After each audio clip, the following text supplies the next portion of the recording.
Chapter 15 March on Washington, 1963.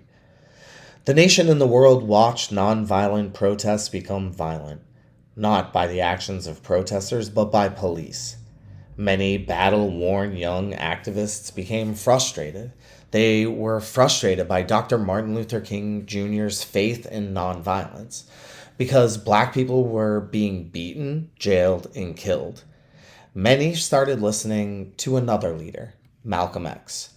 Malcolm X was a minister in the Nation of Islam, a religious organization focused on the liberation of black people. Martin and Malcolm, like Du Bois and Washington, and later Du Bois and Garvey, were two black leaders in another game of tug of war. Martin and Malcolm both wanted freedom and equality for black people, but each leader had different ideas about how black people should fight for their freedom. Martin preached nonviolence as a tool for overcoming oppression.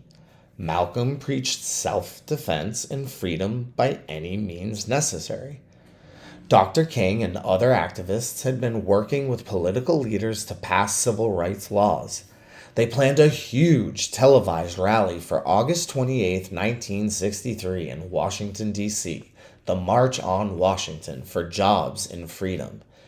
This would be an opportunity for Dr. King to convince the nation of the importance and urgency of civil rights. During this time, John F. Kennedy was president.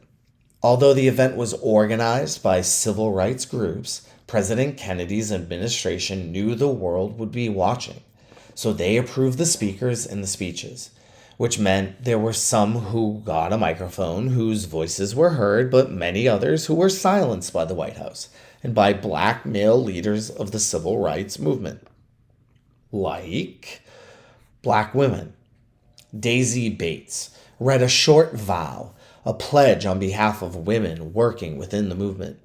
But Dorothy Height, a powerful leader who helped organize the event and was the only woman to stand on the platform with Dr. King, was not invited to speak, nor was Rosa Parks, or so many other black women whose work had fueled the movement. Black LGBTQ plus leaders. Bayard Rustin, a key advisor to Dr. King and an organizer of the event, was not invited to speak. Nor was James Baldwin, a black novelist who, through his writings, had become a brilliant and bold political voice. Malcolm X.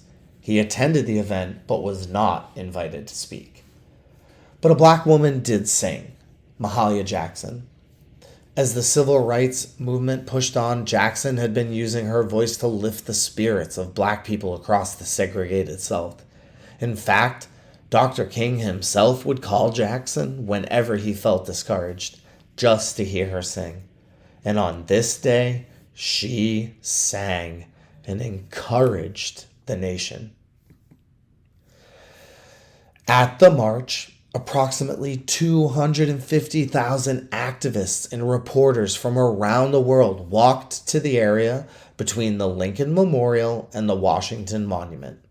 And on this day, Dr. King gave what is known today as one of the greatest speeches of all time. I Have a Dream.